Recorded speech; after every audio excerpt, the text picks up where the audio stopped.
Finally, of course, the British were so afraid that if they were to leave too soon, the country would fall into the hands of the communists.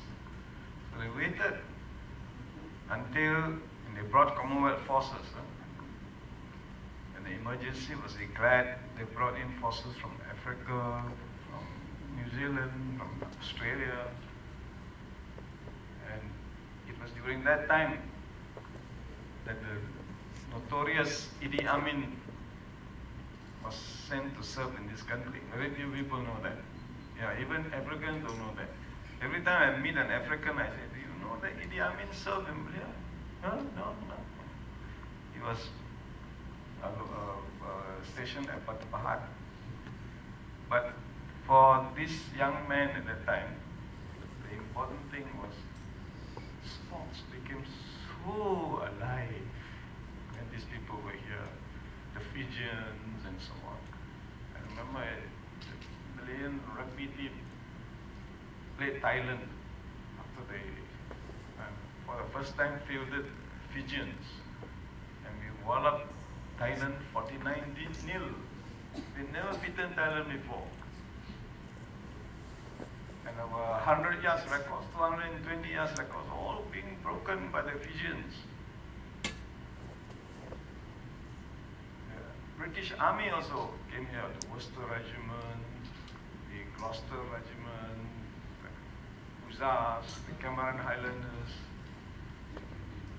Even the Chinese resettlement areas organized basketball competition among themselves. So if you ask most sportsmen about the emergency, they have good thoughts. And I can tell you this much, that no top sportsman ever became a communist. We had no time for communism. We wanted to excel, and we excelled. Emergency was declared in the middle of 48. 49, we became world champion of badminton. Imagine that little country. So by 1954, when it was very clear that the communists could never take over the country, then it began the serious preparation for 1957. And 57 was very complicated. In many ways, of course, you said the British freed the country. But legally, it was not the British that transferred sovereignty to the people. The rulers themselves transferred sovereignty to the people. They had been more or less absolute rulers, but after 57, they became constitutional rulers. And we became a democracy. So until today, if you ask people in Malaysia who holds sovereignty in this country, they will say, oh, the BN. Huh? BN is there because the people voted them in. The people. Sovereignty lies with the people. It's up to them. Whether they want BN or they don't want BN, you see. The law is like that. Malaysians don't understand that. And what is the reason? Education. Our education system is a very peculiar education system. It's all the time emphasizing how many A's you must score.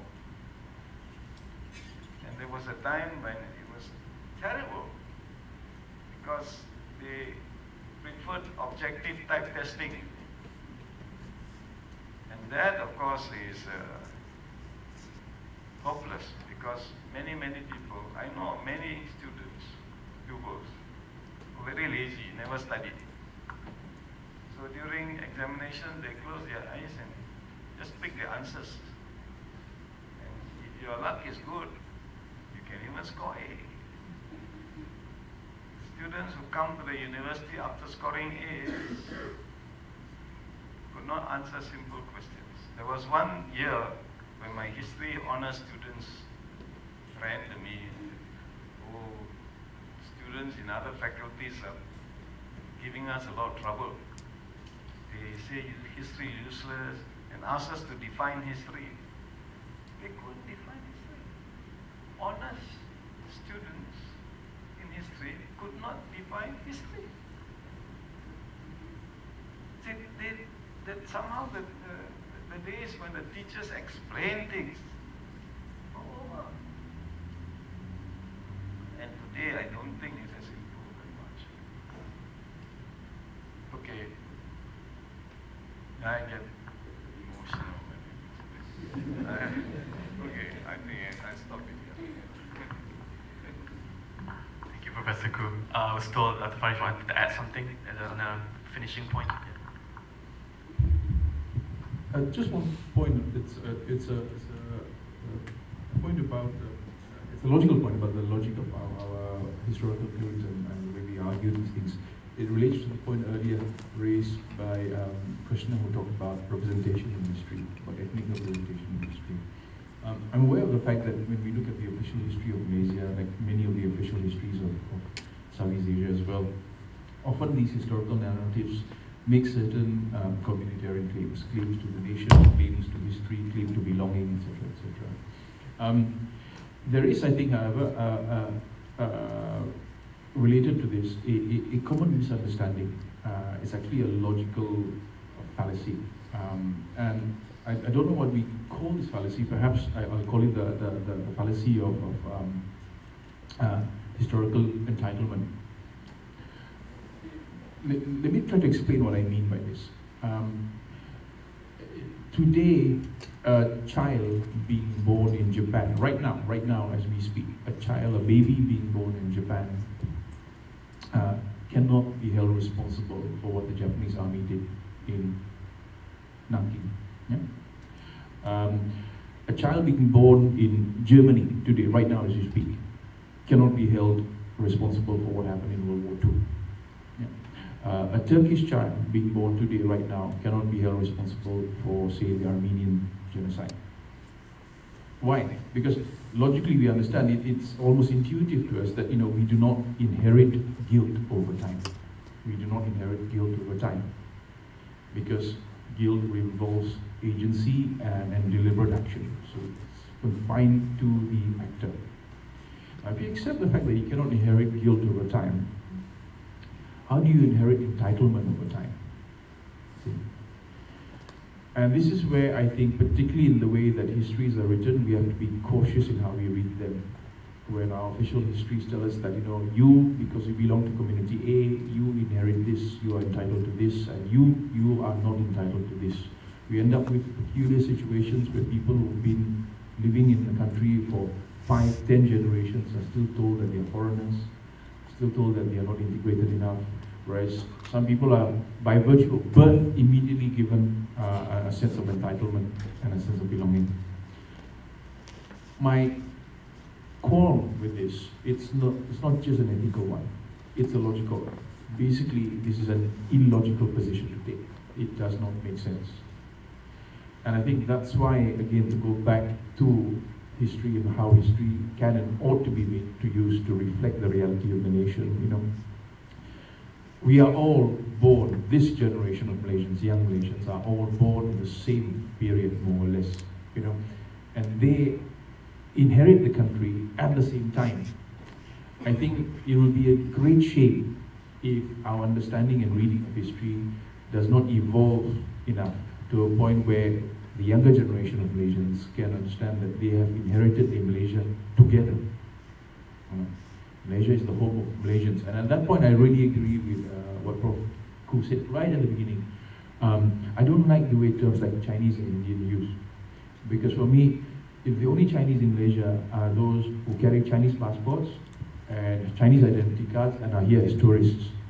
The only Indians in Malaysia are those who carry Indian passports, Indian identity cards, and are here as tourists. We are Malaysians. And the younger generation of Malaysia must understand this. And that's why in the way that we write and reinterpret our history and all that, always remember, we start off from the starting point of the present. We are the present generation of Malaysians, and that's why to go back to the question earlier, which model will help us and all that. We, the generation of Malaysians today, will have to find the answers looking at ourselves today. Let's hope that this answer will be a Malaysian answer that reflects the reality of our society. Even if our political elite are so slow as to not be able to recognize the changes that are taking place around us, at one point, perhaps the best thing that comes out of this is a growing independence of the younger generation of Malaysians who realize that maybe, power and authority should not be invested in just individuals or parties or institutions, that we can actually take charge of our lives. Malaysians have been living, functioning, prospering long before this country was even independent, long before there was even a government to represent us. So perhaps, that potential should be something that we reawaken in ourselves through a proper appreciation of our history. Thank you for your insights again, Farish. We came here to discuss the present and future challenges of Malaysia development, but we veered into a very profound discussion of history. I think this is something that we can all keep in mind seriously. We cannot think of what we want if we don't know who we are, and we won't know who we are if we don't look back into where we came from and how we became the people we are in the present. So with that, let's thank our panelists again.